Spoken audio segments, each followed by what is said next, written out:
আমার একটা প্রবলেম আছে, আমি একটা ভিডিও বানাচ্ছি যাতে আমি রাইডের সাথে সাথে লোকেদেরকে কারো দিচ্ছি, কিন্তু তোমরা তো তিনজন, তাহলে আমি বুঝতে পারছি না এই গাড়িটা কাকে দেবো। আমার তো রেসের কথাই মনে পড়ছে। হ্যাঁ, তাহলে তো এই জিতবে। ও সত্যি তোমরা দৌড়াও? হ্যাঁ, হ্যাঁ, ও একদম। গড, জেন্টলম্যান, এবার তোমরা রেস করতে চলেছো এই কারের জন্য। সত্যি যে প্রথমে ওই উডেন বক্সটাকে টাচ করে আবার এই গাড়িটাকে টাচ করবে, এই গাড়িটা হবে তার। তৈরি? 3, 2, 1, গো! দারুণ! ও প্রথমেই বেরিয়ে গেছে। ও মাই গড, ও মাই গড, ও সবার আগে যাচ্ছে। ও মাই গড, ও সবার আগে যাচ্ছে। এই গাড়িটা আমার, এই গাড়িটা আমার। তোমারই এই গাড়িটা। কনগ্রাচুলেশনস তোমার ব্র্যান্ড নিউ হ্যাঁ, গাড়ির সত্যি। জন্য। থ্যাংক ইউ, কোনো ব্যাপার নয়। Thank you very much. আমার এই গাড়িটা খুব পছন্দ হয়েছে বন্ধু।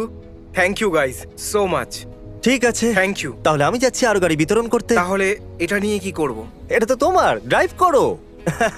এটা আমার, এই গাড়িটা আমার। এটা আমার আর আমার ফ্যামিলির জন্য আর আমার প্যারেন্টসদের জন্য। আমি এটা